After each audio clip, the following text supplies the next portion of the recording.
Ayun na nga, punta tayo sa birthday ng ating kaibigan at naka-do it natin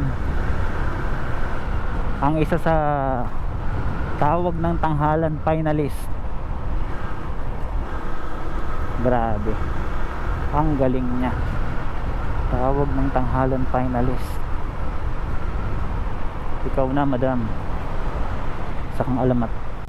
Hindi ko akalain na makakaduwit ko yung isa sa tawag ng tanghalan finalist. Ang galing niya, promise. Hindi ko lang mai-post yung video kasi nag-iingat lang tayo sa copyright, pero ang lupit niya. Siguro pwede kong may parinig sa'yo ng kahit yung konti lang, wag lang ma-copyright. Kaya puputulin ko lang, kaputo lang ng kanyang kanta sa amin, Do It. Wow, isipin mo, Do It. Actually yung kantang yan, paborito namin ng asawa ko. Hindi ko akalain na mayroon kami mga kasamang isang pangdayo, literal na pangdayo. Actually maraming pandayo kaming kasama, kaso nga lang yun talaga, pangdayo, dinayo na sa tawag ng tanghalan. At hindi lang basta-basta, kasi naging isang finalist.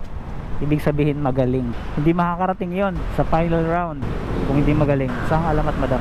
Saludo. Kumbaga ikaw pa lang yung first time na professional. Hindi ko masabi na professional siya sa larangan yun.